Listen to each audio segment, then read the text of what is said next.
She entered the lecture hall quietly, a modest woman in a plain gray cardigan. When the renowned professor called on her to solve an impossible equation, the room filled with knowing smirks. They had no idea they were about to witness a historic moment in mathematics, and the most gratifying reckoning this university had ever seen. At Texas State University, anticipation buzzed as Professor Richard Harrington strode to the podium. His reputation preceded him. A distinguished mathematician, department chair, and infamous for his contempt toward those he considered intellectually beneath him. Sarah Mitchell eased into the back row, smoothing her cardigan over a white blouse. At 37, she didn't blend in with the younger grad students, and she wasn't trying to. She came to learn. Today's symposium will examine Riemann's hypothesis and its impact on quantum computing, Harrington announced, his commanding voice silencing the room. His silver beard and crisp blue suit projected authority, and his gaze swept the audience, pausing briefly on Sarah. His mouth twitched with faint disapproval.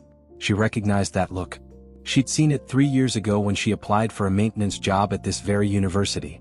A glance, a judgment, a dismissal. The presentations began. Doctoral candidates took the floor. Sarah listened intently, her notes meticulous, her eyes lighting up during advanced theoretical debates. When the floor opened for questions, her hands stayed down. She had learned, people like her weren't meant to speak in rooms like this. During the break, she overheard 2 students. "Who's the cleaning lady taking notes?" "Probably just auditing. Harrington hates non-math people at these things." Sarah gripped her notebook tighter, face calm. They didn't know math had been her sanctuary since childhood. That she taught herself calculus between late shifts and bedtime stories. They couldn't see the equations she dreamed in. When the symposium resumed, Harrington introduced a controversial method for solving a long unsolved problem. His logic was elegant, yet flawed. Sarah saw it instantly. She'd spent countless nights with this equation. "Any questions?" Harrington asked, clearly not expecting any. The room was silent. Then Sarah raised her hand, almost against her own will. Regret hit immediately. Every head turned. "Yes, ma'am?" Harrington said, sarcasm curling around each word. "I was wondering about the variable transformation in step 4, she said softly. "Wouldn't that cause inconsistencies with the boundary conditions?" Silence. Students glanced at one another. Harrington's face stiffened. "Your name?" "Sarah Mitchell." "And your department?" A beat. "I work in facilities management." A ripple moved through the audience. Harrington's amusement deepened. "Facilities management," he repeated, savoring it. "And you believe you found an issue with my math?" Sarah flushed. "Not an issue exactly, more of a possible complication." Harrington cut her off. "Instead of challenging well-established theories, perhaps you should focus on more suitable pursuits." Laughter followed. Sarah's face burned. She shrank back in her seat, wishing she hadn't spoken. What no one realized was that this moment of public embarrassment was about to spark something extraordinary. Harrington, spotting an easy target, pressed further. "Since our guest is so confident, perhaps she'd like to show us her expertise." He motioned to the chalkboard. "Come forward, Ms. Mitchell." She froze. Every instinct told her to refuse, to run. But something stronger, pride, defiance, exhaustion, lifted her from her seat. Whispers followed her as she walked down the aisle, the sound of her footsteps echoing in the hush. She took the chalk from Harrington without meeting his eyes. "Let's make this accessible," he said with mock kindness. The word, accessible, dripped with scorn. He wrote a complex differential equation on the board, advanced multivariate calculus. Tough but solvable. The real test was humiliation. "Take your time," he said, falsely generous. "We're all eager to learn from a diverse perspective." More laughter. Sarah's hand trembled slightly as she stared at the problem. Someone behind her muttered, "This is hard to watch." Dr. Elizabeth Chen, visiting from MIT, sat in the front row, frowning at Harrington but saying nothing. Her eyes were locked on Sarah. Sarah took a breath. The symbols on the board began to shift into place, familiar, fluid. This was her world, where numbers always made sense. She wasn't in a lecture hall anymore. She was home. She raised the chalk and began. Harrington started to interject. "Perhaps we should simplify," but stopped when he saw her writing with quiet certainty. The room went still. Her nervousness vanished. She moved through the solution with calm clarity.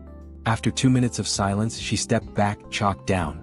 Harrington studied her work, expecting error, finding none. "It's correct," he said at last, begrudgingly.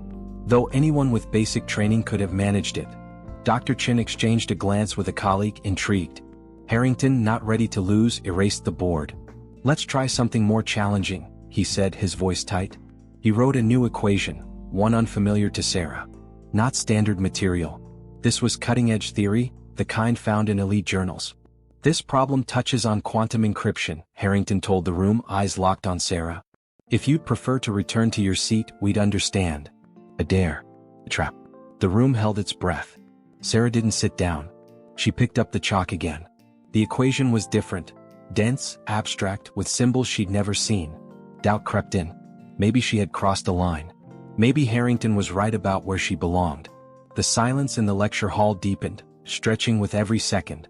Students leaned in, some curious, others pitying, a few stifling smirks. "As I thought," Harrington said, reaching for the chalk. "Let's move on with the symposium." "Wait," Sarah said, barely above a whisper. She tightened her grip on the chalk. Something had shifted. A pattern emerged in the tangle of symbols, a hidden rhythm. She remembered an article she'd devoured during a lunch break last month, hunched over a public library computer. It explored a novel approach to quantum encryption. She began to write, slowly at first, then faster, more sure. A ripple of confusion moved through the room as students exchanged puzzled looks. Harrington's smug grin faded as he watched Sarah methodically pick apart the problem with surprising precision. Dr. Chin leaned forward, eyes wide. Sarah wasn't just solving the equation, she was navigating it intuitively, taking a path no one else had considered. Halfway through she paused. A snag. The solution hit a wall. Harrington's lips curled with smug satisfaction. "A noble try," he said, stepping toward the board. Sarah didn't move. She stared at the symbols, brain working furiously. The room melted away. Only the equation remained. Then, like a safe clicking open, it came to her. A transformation, elegant, simple, that would unlock the entire structure. She resumed writing, chalk gliding with confidence. No one dared speak. Only the soft scrape of chalk echoed. When she applied the transformation, a gasp escaped from the front row where senior faculty sat. Dr. Chin whispered something to her neighbor, who nodded in astonishment. Harrington had gone pale. He watched her now, not with superiority but with alarm. What she was doing shouldn't have been possible. Not without years of formal training. "That's not the standard method," he said sharply. Sarah didn't respond. She was too deep in it, too absorbed. She wasn't just solving his problem. She was refining it. As she neared the end, the mood in the room shifted. The students who had mocked her now sat in stunned silence, their expressions clouded with respect and disbelief. In the front row, the professors leaned toward one another, whispering with growing urgency. Even Harrington looked caught between defensiveness and reluctant awe. He stepped closer, eyes scanning her work. His finger hovered over a critical transformation. "This simplification," he muttered. "Where did you learn it?" Sarah turned to him. "Come. Direct." "I didn't learn it," she said. "I just saw it." Their eyes met, a silent, charged moment. The professor and the janitor, joined by numbers, divided by pride. Before Harrington could respond, Dr. Chin stood. "That's the Lu Takahashi method," she said loudly. "It was only just published last month in the International Journal of Quantum Mathematics." She looked hard at Sarah. "How could you possibly know about it?" All eyes turned to Sarah, waiting. She looked down at the chalk in her hand. The weight of the question, and of her life, pressed on her. She thought of her daughter Lily, working overtime to save for college. The same daughter who had watched her mother stay quiet, stay small for years. "I didn't know that's what it was called," Sarah said, her voice steadier now. "I've never studied beyond community college." "Impossible," Harrington muttered. But the doubt in his tone was unmistakable. "These concepts take years to master," he added, almost pleading with the logic. Dr. Chin stepped forward, examining the board with growing wonder. "And yet," she said softly, "it's perfect." She turned to Sarah. "How?" Sarah inhaled deeply. Everyone in the room was waiting. "Math has always made sense to me," she said. "When I look at equations, I see how they fit together. I just need time and they start to talk." A student from the third row spoke up. "But you're in facilities. Why aren't you?" "Because life happens," Sarah cut in, a sharp edge in her voice. "I had a baby at 19. Her dad walked out. I needed work that came with insurance and stability." She gestured to the board. "This doesn't keep the lights on or pay for a kid's asthma meds." Silence. The weight of reality settled over the room like dust. Harrington, now genuinely curious, asked, "Then why attend this symposium at all?" Sarah met his gaze. "Because I love math. Because I never stopped learning, even when life got hard." The chalk felt heavy again as she turned back to the equation. One final stretch remained. And a choice. She could return to her seat, hide as she always had. Or she could finish this. Prove once and for all what she'd always known in her heart. She lifted the chalk. Her hand was steady now. "I'm finishing it," she said, to herself more than anyone. And with that, Sarah Mitchell stepped into her truth. Not just a woman in a gray cardigan. Not just a worker from facilities. But a mathematician. The room fell utterly silent. The scratch of chalk echoed like a drumbeat. In this world of symbols and variables, no one cared about degrees or resumes. Only truth mattered. Only the solution. She moved with purpose, navigating through complex territory with an elegance that silenced any lingering doubt. At one point she paused, tilted her head, and introduced an unexpected substitution. A shortcut that collapsed a messy portion of the equation into something beautiful. Dr. Chin gasped. "She's using dimensional analysis to collapse the quantum variance," she whispered. That's brilliant. I've never seen it done that way." Harrington stood motionless, his face unreadable as Sarah approached the end. She placed the final value neatly in a box, stepped back, and waited. No one said a word. The solution glowed on the board, a revelation in chalk. She hadn't just solved the challenge. She had elevated it, improved it. Dr. Chin was the first to speak. "This is extraordinary," she said, rising. She pointed to one elegant simplification. "You condensed 3 entire steps into one with that move." She turned to the room. "This isn't just correct," Dr. Chin said, her voice tinged with awe. "It's brilliant." A wave of murmurs swept through the audience. Students who had scoffed earlier now stared at Sarah with open admiration. A few professors, without fanfare, raised their phones to quietly photograph the board. Harrington cleared his throat. "Well, unconventional," he began slowly, "but I suppose the approach has merit." The word seemed to scrape its way out of his mouth. "Merit." Dr. Chin repeated, eyebrows arching sharply. She turned to him. "Richard, this could change how we approach quantum encryption. This isn't just a clever solution, it's publishable work." Sarah stood silently, her fingers dusted with chalk, feeling oddly separate from the ripple of excitement building around her. She hadn't come to make a statement. She'd simply answered a question the best way she knew how. "Ms. Mitchell," Dr. Chin said, facing her directly now, "have you documented your other ideas? Any of your independent work?" Sarah hesitated. I have notebooks. Just things I work on late at night when I can't sleep." "Notebooks?" Harrington echoed, finally more intrigued than dismissive. "What kind of math?" "Different things," Sarah said, her voice suddenly uncertain again. "Mostly number theory. Some work on prime factorization algorithms."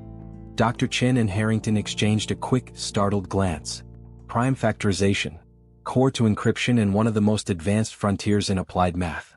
"I'd very much like to see those notebooks," Dr. Chin said, her voice leaving no room for debate. A student near the front rose to his feet.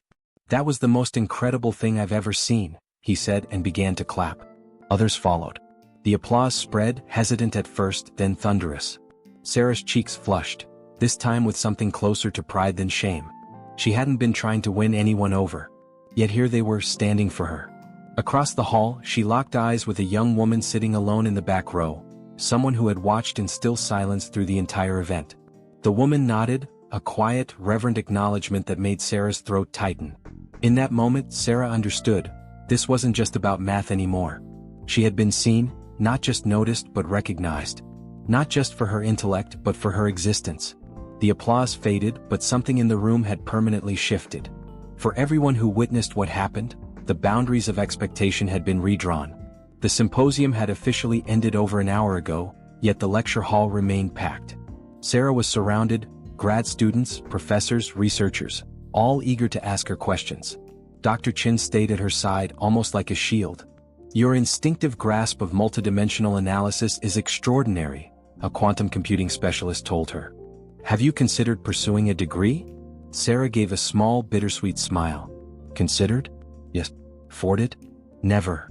Across the room, Harrington was deep in conversation with the department chair, his gestures animated, eyes flicking to Sarah now and then. Gone was the dismissiveness. His expression now was a mix of bewildered respect and professional self-preservation. Dr. Chen leaned in, her tone low but urgent. "We should talk about your future," she said. "MIT has fellowship programs for exceptional candidates. You qualify, Sarah." Sarah blinked. "MIT me?" "Absolutely you," Dr. Chen said firmly. "Letting your talent go unsupported would be a crime against mathematics." As if on cue, the crowd parted slightly. Harrington approached, his demeanor unusually formal. "Mitchell," he said, stiff but sincere, "the department would like to review your notebooks. If you're willing. There may be opportunities worth exploring." His tone was careful. It wasn't an apology, but for Harrington it came close. Sarah nodded. "I'll bring them tomorrow." "I'll be reviewing them personally," Dr. Chen added quickly, casting Harrington a glance that made his jaw tighten. As the crowd began to thin, Sarah gathered her things. Her phone buzzed, 5 missed calls from the babysitter. Real life waited, a reminder of the responsibilities that had always competed with her love of learning. As she reached the door, a student stopped her. "Ms. Mitchell?" she asked shyly. "I'm studying engineering. I wanted to thank you." Sarah smiled, puzzled. "Thank me? For what?" "For showing that where you come from doesn't limit what you can know." The student's eyes shimmered. "I'm first gen. From a small town. People assume a lot about me too." A warmth bloomed in Sarah's chest. She hadn't realized, until now, how much her story might matter to others. Outside, the evening air felt charged. She paused on the steps, inhaled deeply. Somewhere at home, on her bookshelf and nightstand, lay years of scribbled notes, her private world of unsolved puzzles and midnight breakthroughs. Tomorrow they'd no longer be private. That thought was terrifying and exhilarating. For the first time in years, Sarah allowed herself to picture a different future. A future where she was known not by her uniform but by her mind. 6 months later, Sarah Mitchell stood at the front of a new classroom. This one was smaller, intimate, filled with bright-eyed undergraduates watching her sketch a complex theorem across a whiteboard. Her sleeves were pushed up, her handwriting swift and confident. No hesitation. No apologies. She belonged here and she knew it. After that symposium, Dr. Chen had wasted no time. She arranged a special fellowship, sidestepping bureaucracy to give Sarah the academic launchpad she deserved. Since then, 2 of Sarah's theories had been published in peer-reviewed journals, with her as the lead author. Even Harrington, once her harshest critic, had eventually acknowledged her brilliance, especially after her contributions to encryption theory drew interest from research institutions nationwide. But the biggest change wasn't on paper. It was within. Sarah no longer downplayed her intelligence. She owned it. She spoke with clarity and conviction, not seeking permission to take up space. Her daughter Lily, now a student at the same university, had received a full scholarship, inspired by her mother's transformation. As Sarah wrapped up the lesson, a student in the back raised her hand, young, nervous, unsure. Sarah smiled gently and called on her, remembering all too well what it felt like to be invisible.